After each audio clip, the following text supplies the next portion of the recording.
at the end of the day, yeah, your cost per lead may have gone from 130 to $200, but if your closing rate doubled and your ROI went through the roof, do you really care about the CPL going up? This is the PMP Industry Insider Podcast. Hello, everyone. Welcome back to another episode of the PMP Industry Insider Podcast, where we take a look at what is changing in the pest and lawn industries, and we take you to the front lines to those that are driving those changes. I'm Donnie Shelton, owner of Triangle Home Services, which has my favorite pest and lawn companies, Triangle Pest as well as Triangle Lawn. And with me, I'm actually going to have AI rewrite this because I'm getting tired of saying it, and I think it just puffs him up a little too much. But the man who lives and breathes the numbers that drive our industry, Dan Gordon of PCO Bookkeepers and M&A Specialists. Would you like to? That came from ChatGPT too, right? So it absolutely did. That's, I think, Marisa. Maybe we should put Gemini on the job. I don't know. Yeah, that's what it is. Anyway, hey everyone, Dan Gordon, PCO Bookkeepers and M&A Specialists. We do CFO work, back office COO work, tax work, exit planning, brokerage, you name it, we do. And so let's talk about our sponsor. For more than 40 years, PestSure has been protecting pest control companies with specialized insurance and safety programs because nobody understands the industry better. Learn more at pestsure.com. And for those geeks who like AI and phone systems, Voice for Pest delivers the only phone solution designed specifically for pest and lawn care professionals. From powerful AI features to deep integrations with most industry CRMs, discover why leading companies rely on them every day. Learn more at voiceforpest.com/podcast. I got to pause you just 1 second. And by geeks, he means people who like to make money. So continue. Yes, I am a geek. Guilty. Okay. And the third sponsor is a marketing company. If you want to improve your marketing, fuel growth for the future, Coalmarch. Coalmarch helps you scale smarter. Pod listeners get their first month free at coalmarch.com/podcast. And for those of you who are really, really observant, I usually use or talk about Coalmarch first. But the reason that I put it last is because we have a very special guest today. So special. And one more, I didn't mean to interrupt you, but one more thing.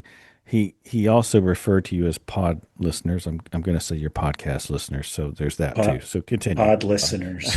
What's a pod listener? Is that like? I have no idea. That's what you said. I'm just backing it up. And by the way, I actually forgot to talk about our peer group. So hold on. Industry veteran David Billingsley runs our peer groups. If you're interested, visit pmpindustryinsider.com/peer groups or go back and listen to episode 238 with Caleb Cunningham of Justice Pest Services. Anyway, getting back to my Coalmarch story, the reason that I left them to last is because today's topic is AI-driven marketing with the one and only Coalmarch's Jeff Davis. So today we welcome Jeff, our sponsor and partner on the podcast since the beginning. Absolutely. Prior to joining Coalmarch, Jeff held executive leadership roles at WorkWave, Quantech, and Team Software, and now he's leading Coalmarch after splitting off from WorkWave last year. And so, welcome, Jeff. Thanks, Dan. I really appreciate that. So you just could have rolled it to me and been like, all right, go ahead and give your own sponsorship. That's what I by the way, all right, roll it back. Go ahead. No, it's all right. That was fine for AI. Yeah, exactly. We're talking about AI today. Yeah, that was right. AI. And we're all geeks. We're all going to be the AI geeks today. I love it. That's right. I am super excited about what we're getting ready to talk about. Yeah, you guys are about to geek out, and I'm going to watch with my not at mouth all. open. No, I'm just going to I just want to listen. If you've been listening to the podcast as of recent, this has been a particular interesting topic for me. We're going to be talking a lot with Jeff here about marketing trends, specifically with AI and how customers are searching. Now, I want to make sure, if you're listening, this episode is not another AI episode. It's a marketing episode. But unless you've been living under a rock, you understand that AI is having a massive impact in the marketing world right now, and it is changing literally by the day. most of my information I'm getting now, I don't even wait for books or reports. I'm usually getting it off YouTube. And it is rapidly, like the landscape is changing. And so, when we talk about AI, it's almost synonymous with marketing because it's just, AI has impact on certain industries, and I see marketing as being one of those major impact industries. And so with that, I'm going to stop yapping my yapper. Welcome, Jeff. Glad you're here. Glad to be talking about this with you. Um, I know that Coalmarch has just recently, or is getting ready to at least, release a 2026 benchmark report where you're going to get into this whole idea of AI. But before we do that, let's start with you and kind of what you're seeing on the marketing side. What kind of trends do you think that outside, everyone's heard my perspective. Now it's time to hear someone that actually knows what they're talking about. Um, Everybody's entitled to my opinion, but go ahead, Jeff. no, well, I mean, if anybody listens to podcasts, they know where I'm at on this, but I'm just curious to hear from your side. I mean, and I think, obviously you're a lot more qualified to talk on this topic than I am because you have access to a ton more data and you can see things across the country. What do you think if you're listening to this podcast, you're you're a pest owner, you're a lawn leader, whatever, what should you be paying attention to as far as AI and really marketing trends in general? So it's interesting. This is kind of layered up on the episode you did a while back on the Atlas browser. That was a great episode. If you haven't listened to that, I don't know the number. I won't plug but it Well, was I a great appreciate that. episode. Yeah, it was good. It was a really, really good episode. And it's just consumer behavior, right? So AI is consuming traditional search. You don't go to 10 blue links anymore. Consumers aren't doing it. So the 26 benchmark report is actually out. You can go to our brand new, flashy new website. It's beautiful. Great job, guys.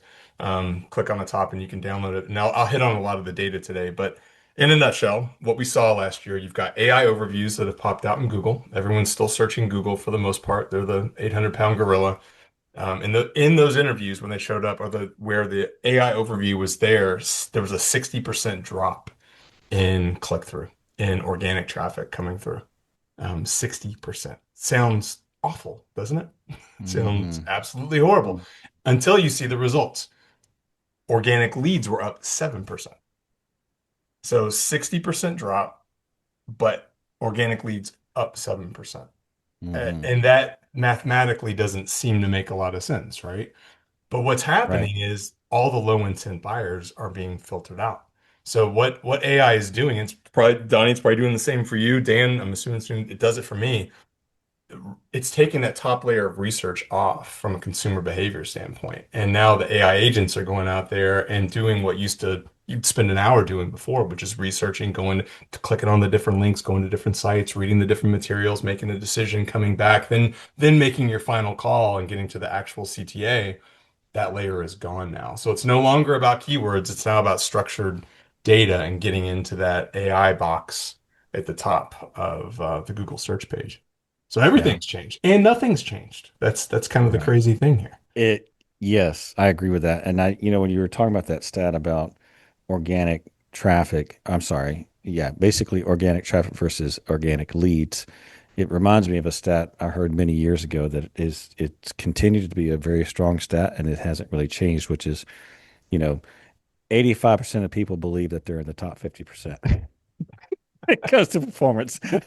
So, there is that as well. But I mean, I agree. I mean, so basically what you're saying here is that, when you look at how the consumer behavior, it's consumers are no longer like that whole research layer is out. That's all been automated. That's being done by AI. And now who we really need, and this is the part that I really want to pick your brain on, which is who are we really optimizing for now? I mean, obviously, like you said, the more things change, the more they stay the same. Um, because ultimately, AI is going to try to make the best decision or at least present the best decision for the end user.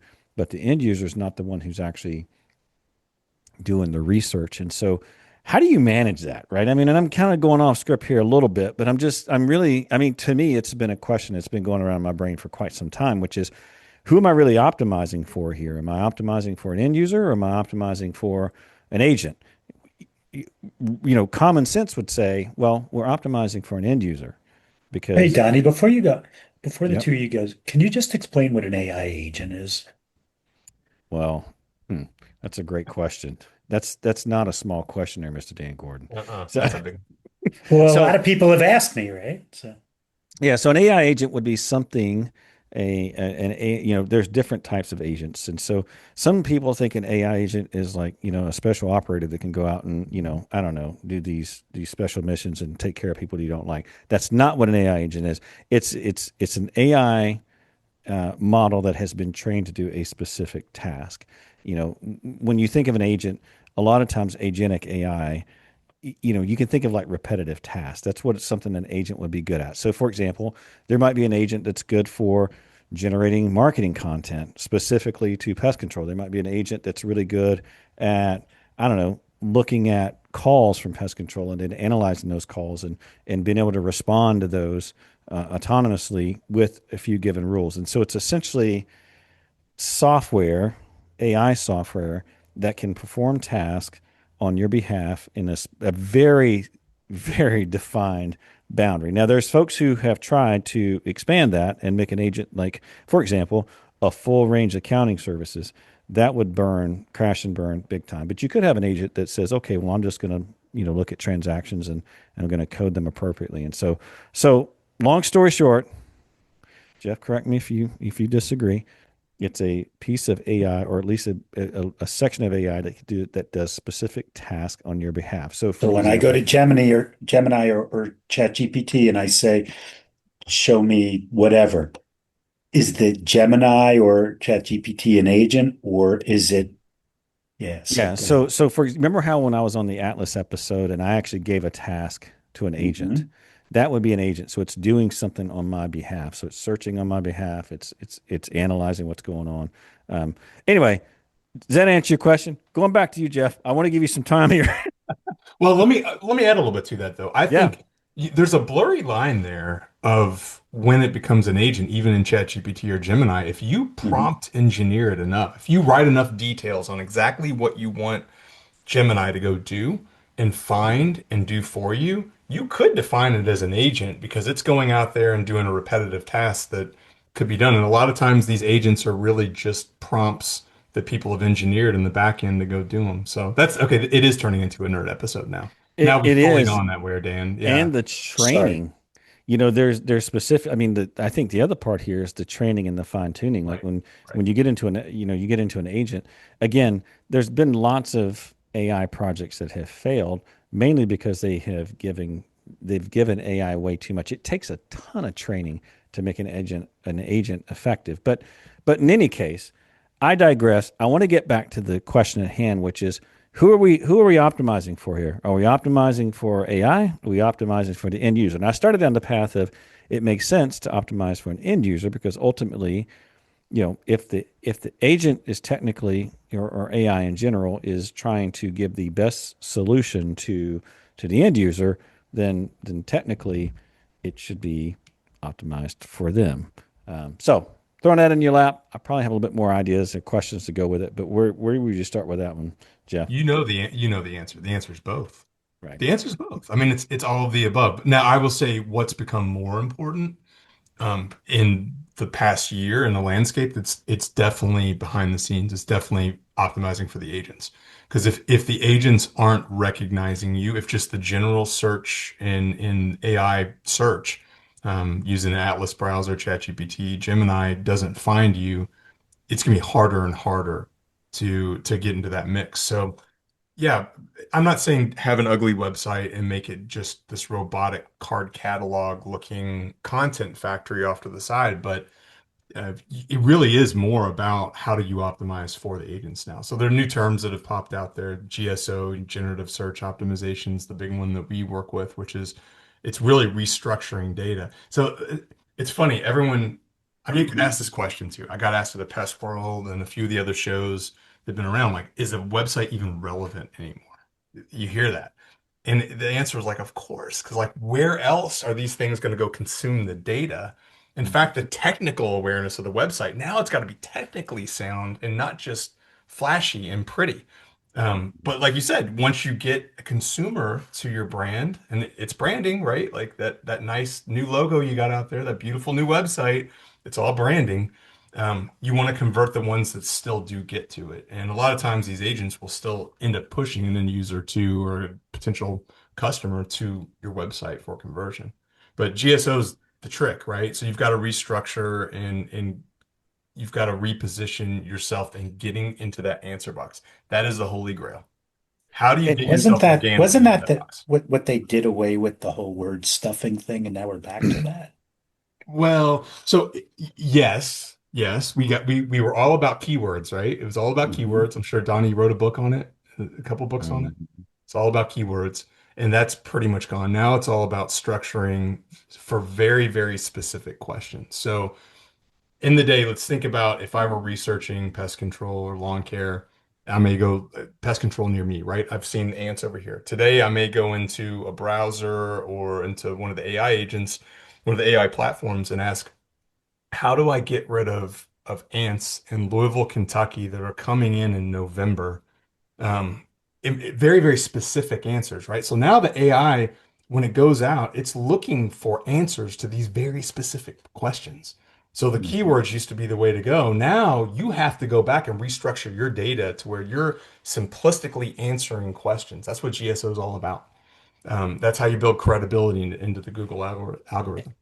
And to be clear, the difference here is context. With Google and keywords, it's like which terms is someone searching for? How does this correlate with what someone is searching? Context in AI is very much different. You got to remember machine learning. It can learn not just a pattern, but literally millions of patterns, and so it understands context, which in a sense means that your content has to be very, very dialed in, and it has to be very, very specific because that pattern and that context, it's a different type of search. It's what I think that's what makes AI so powerful is that it does understand context. You don't have to you remember you could search a keyword and it not be it may be an article that's for that topic, but it's the wrong context. Like if I'm searching for pest control chemicals, and I'm going to use that term now on this, versus pest control service, right? You could search that keyword and it could not understand, Google could not, traditional search couldn't understand the context, where with AI it can. And so bringing it back around, I'm an end user and I'm listening to this, like, what does that all mean?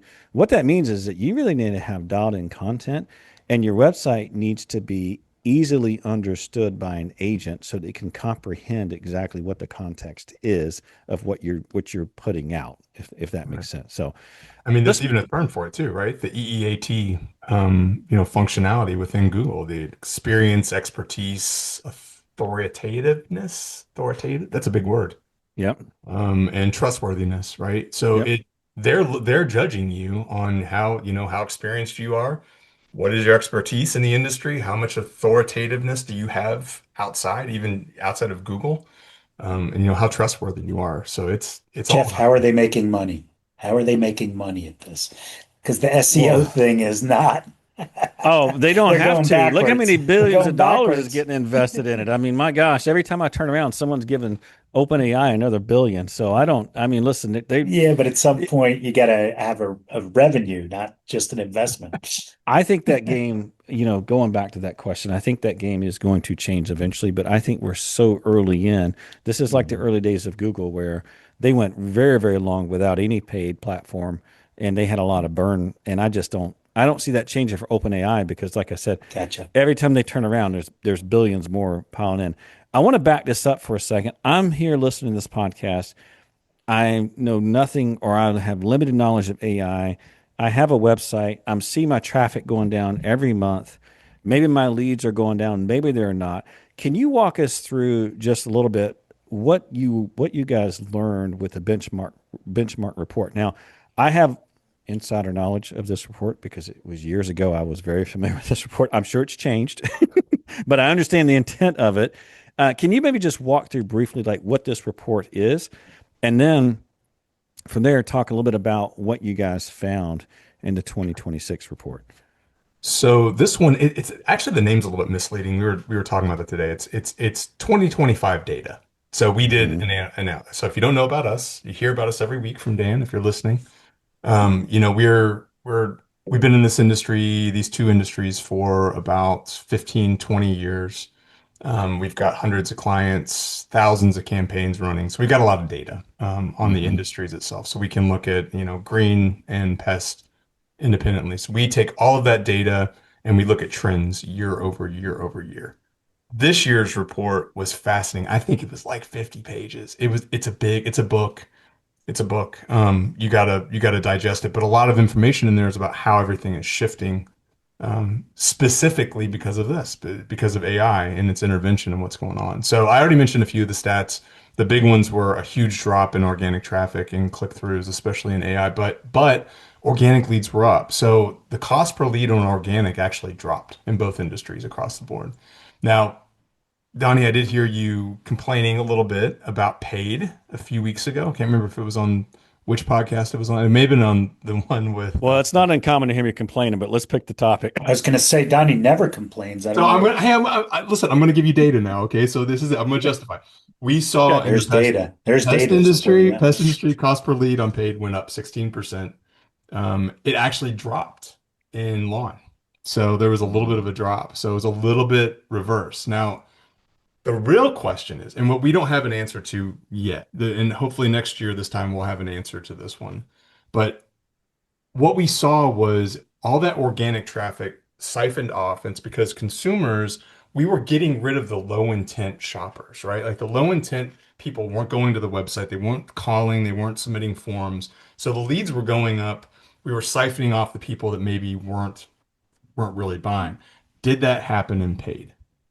And we don't have a real answer for that. I think Mm, hopefully next year we can figure this one out with some good ROI reporting, hint, hint, working on it. right, Um, right. so we can go back and take a look because at the end of the day, yeah, your cost per lead may have gone from 130 to 200 bucks. But if your closing rate doubled Mhm. and your Hmm. ROI went through the roof, do you really care about the CPL Hmm. going up? You don't. Right. So the answer here is actually in the end result. I mean, at the end of the day, you'll throw dollars. If somebody's going to give you, you know, you're going to give me $2 and I give you $5 back. That's a pretty good deal, right?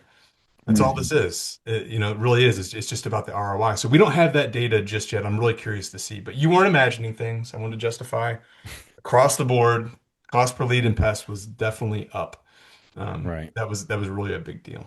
What's kind of so is there so one of the things that was always explained to me by the Real Green people long before they joined WorkWave is that the difference between pest and lawn is pest is an emergency service that people get on the internet, like a lawyer, a plumber, or whatever, and that's why but lawn doesn't lend itself as well to digital because it's not an emergency and people's mailboxes back then were being inundated with direct mail. So, what's the difference between an emergency and a non-emergency service? I mean, have you ever looked at your lawn and said, this is an emergency? I need to get it green tomorrow?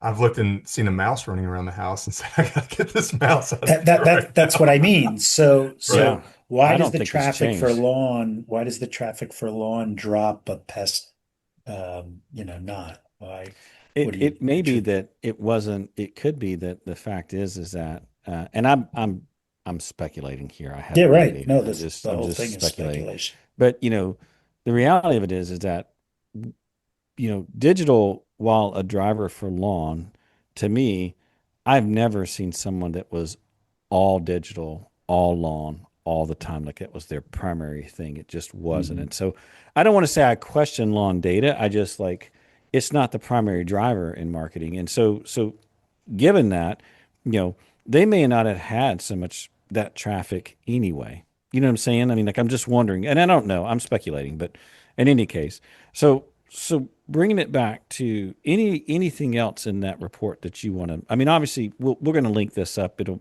for our listeners, if you're listening to this, I would highly recommend that you download it, take a look at it. Because there are some interesting insights. Anything else you want to highlight? Because I've got some more questions behind this, but I want to make Sure. sure that if there's anything else in that report that you want to chat about, let's get through that first before I jump into some of these other questions. Well, we can't move off the whole print marketing mix for green thing real quick. I got to address Dan because at WorkWave, that was part of my responsibility. So I was sitting firsthand. for the mix in print versus digital, and just very different ROIs. But we've seen in the print world, you're definitely seeing a decline in that usage and the effectiveness. That cost per lead's going up too. So cost per lead is just going up all over the place. Though to me personally, I think that the biggest differentiation that I see are those nice little yard flags. I don't know about you, Donnie, but like going out for a run, I'll notice local Mm-hmm. lawn care that take really, really good care. I love those little things. And Mm-hmm. at Pest World, they were talking about them in Pest. Just saying, we haven't had anyone use them yet, but putting those little flags out there has been a big driver for one of the big name companies in net new leads, and they were tracking it through unique QR codes. So just an idea. Oh, All it right. works. So, It okay. used to be that way back, way before you guys. When I got into pest control, people used to advertise unmarked trucks because nobody wanted you to know that you had pests. So that I'm surprised they let you put I think it's the packaging. I the mean, if lawn you care. say this home is protected, or Sure. the messaging is Yep. protection and not like this home is Is overran with infested. German roaches, stay away. The Right. treatment lasts 3 weeks, right? We're not, keep the children away. I mean, it's none of that stuff going on. But I mean, I think it's Right. all in the packaging, right? Mhm. Um, so giving all those changes, let's bring it back to, hey, I'm a listener. I'm listening to this. I'm trying to wrap my head around AI. I'm trying to wrap my head around all the changes that are happening in marketing.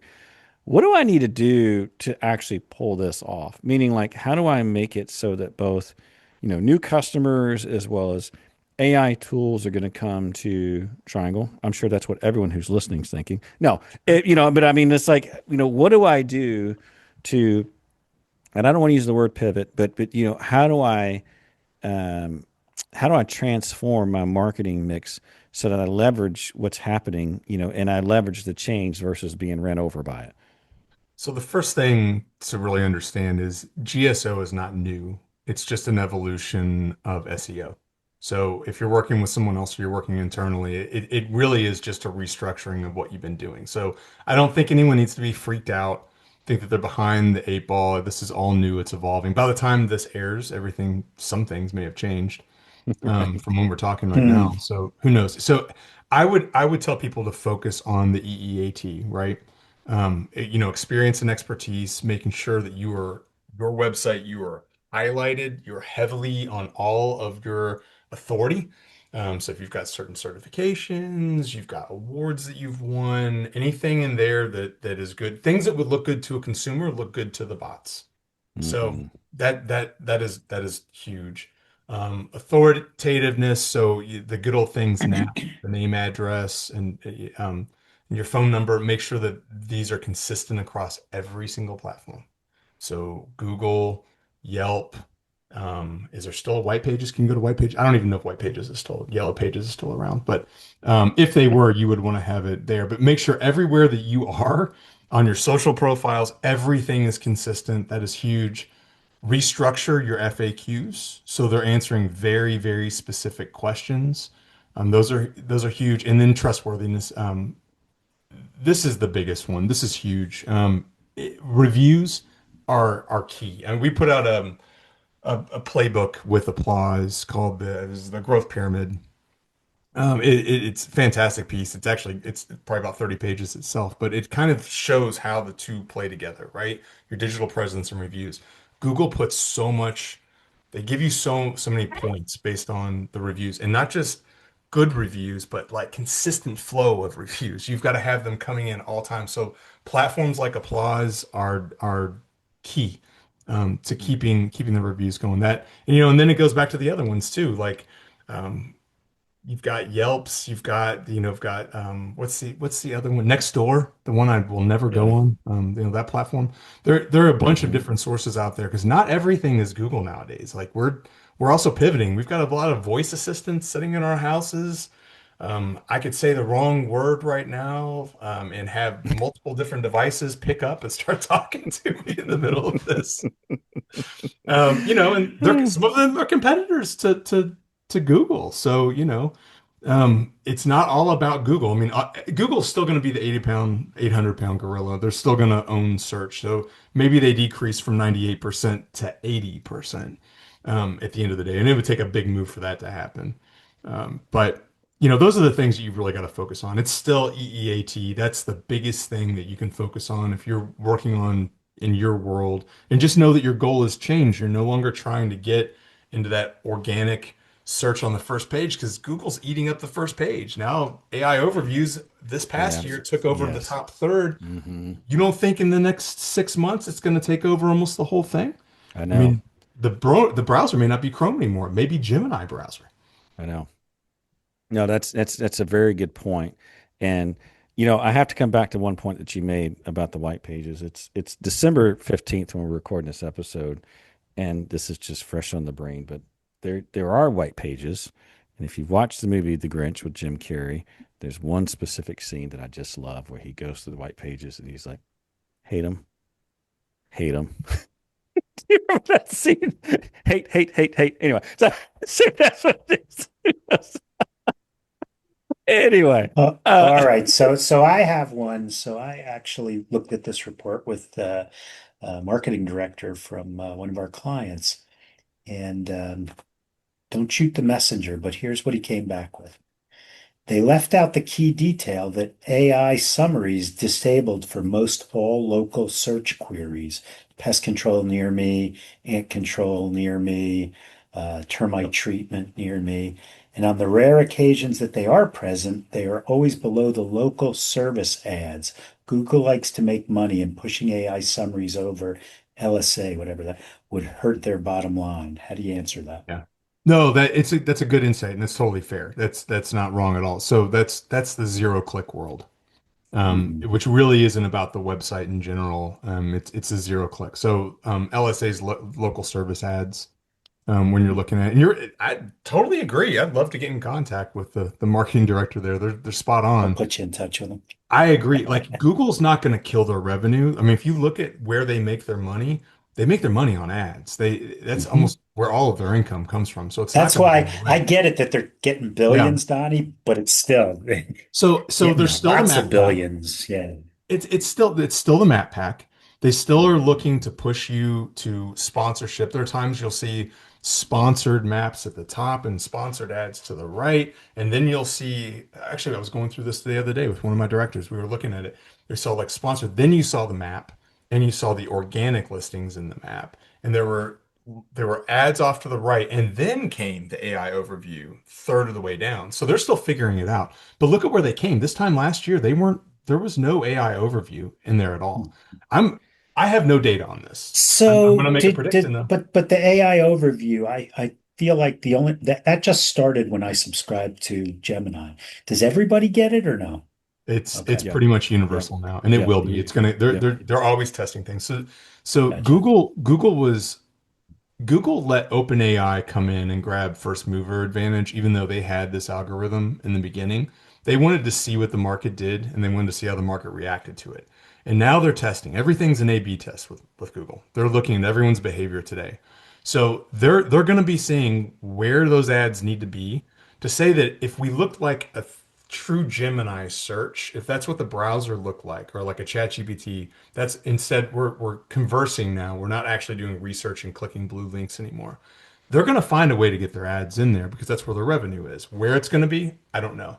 There was a Google slipped a little bit this past summer. They had, I think it was in EMEA. They had a some sort of a webinar training, and they slipped and let it be known that they were testing putting paid ads directly into relevant content coming back out.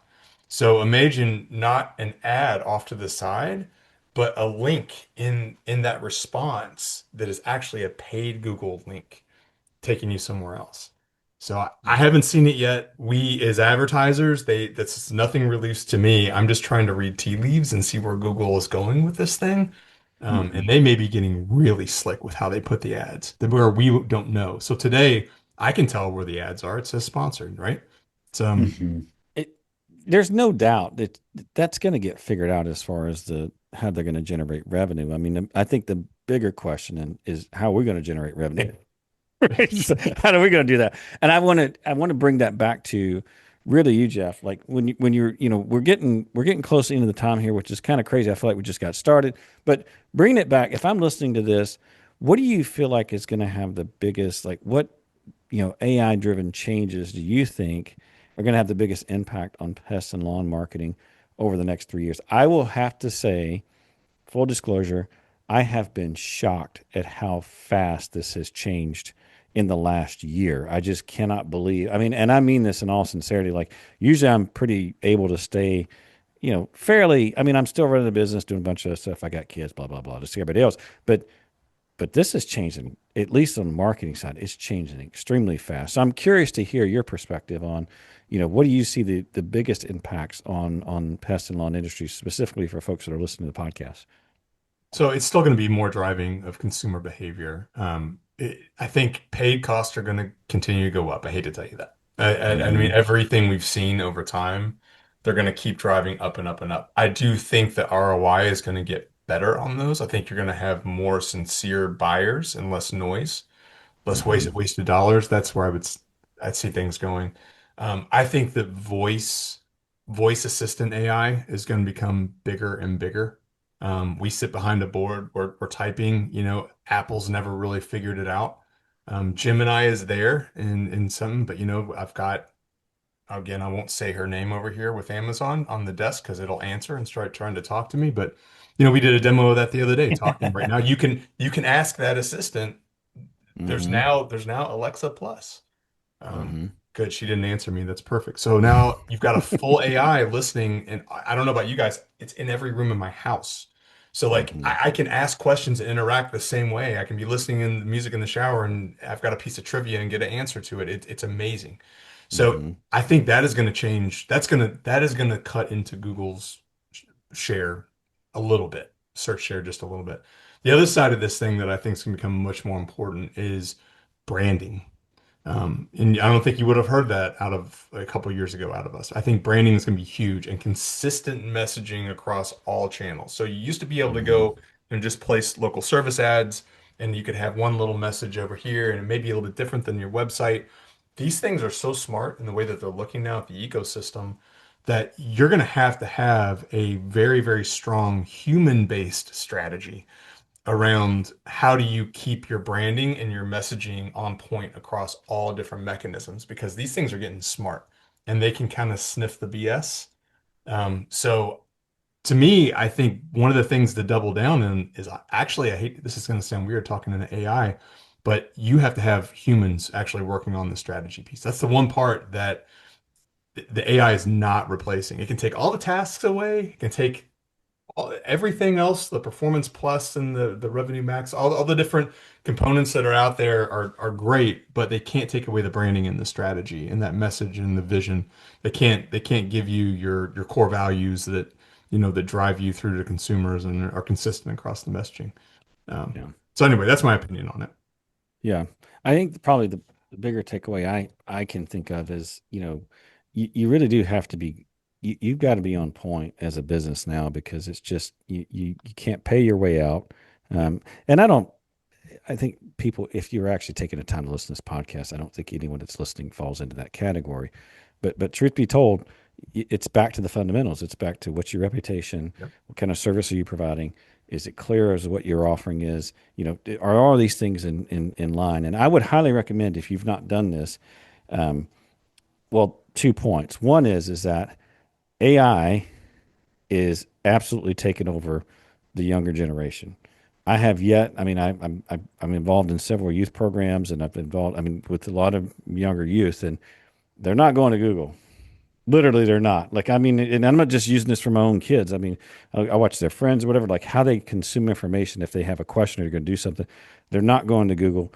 Maybe they are, but they're using Gemini, right? Or maybe they're using. I mean, a lot of them use ChatGPT or whatever. But so there's that, right? Which is, there is going to be a transition, But and Donnie, we're when you already in it. say they're not, so like my kids and they're older, like it's all about Instagram and whatnot. Like, what is it that they're going to AI for? Because it seems to me that Well, Instagram they go to get entertained, and then maybe Well, they yeah. I see mean, a think about news it. They're not item or going to Instagram something. and watch a roach, I don't know, do something stupid or wear a bikini, right? It's not happening, right? So what they're doing is they're going there when they need information. So, so that's the whole point I'm making. Like, you think about, like, you can brand with lawn, you can probably brand with protection, those types of things. But and it's like, I walk in. there's roaches in my kitchen. I'm freaking out. How do I get rid of these roaches? Very first thing I'm doing is I'm not going to Instagram and being like, did I see a reel or what? Like, no, you're going to actually go to AI, say how to get rid of these, or how do I find a company? Give me the next 3 companies or whatever. Right. I'm So gonna play devil's advocate on this one point though. It may sure, not be Instagram, but it is TikTok. And there are a lot of maybe. searches on TikTok. It's kind of the same thing with Google. If you're going to Gemini, Google is going to bring up those videos and those video shorts as part of their answers. And I do see the younger generation, whatever they are right now. I don't know if the youngest generation, this is how you know you're old, guys, is when you're losing track of the Yeah, generations, Gen right? Alpha. You run out of letters. Alpha, C, Y, I got what's two after and think they're whatever. Generation AA. But they will go, and I've seen my kids do this, and they're both ChatGPT users. They thought it was cheating. Now I've kind of introduced them into the real world. No, this is how adults operate nowadays. But they will go to TikTok to look up answers, and TikTok's kind of put in their own AI. I'm not a fan of TikTok myself, but my wife is huge fan of TikTok. Well, isn't TikTok also, I would, well, maybe this is my own, half of it or more is for entertainment. So are you always getting the right answer?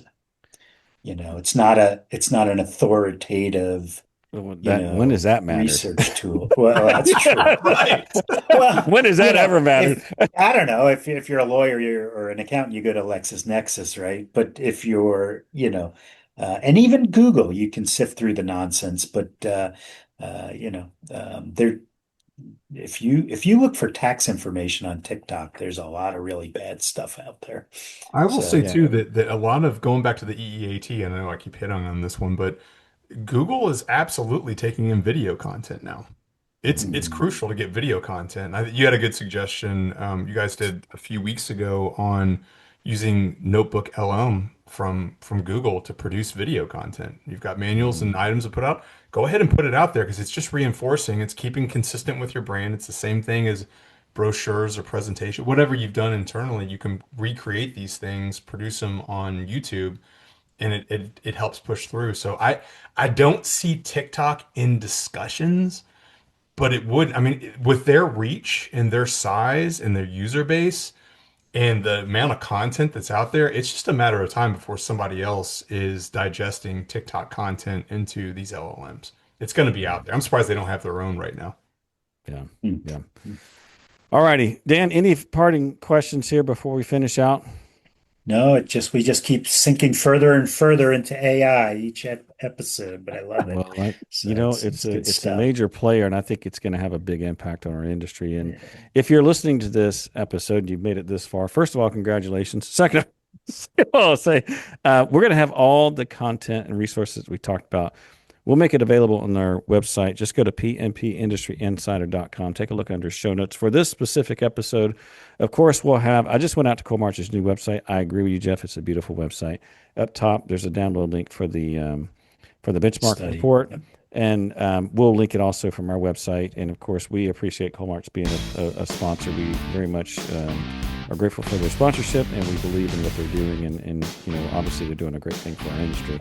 And with that, Jeff, thanks for coming on. Appreciate your insights. And obviously, we're going to have you on, I'm sure, probably, I don't want to say early 26, but certainly as things continue to progress. And, we still need to, I think, evolve as an industry.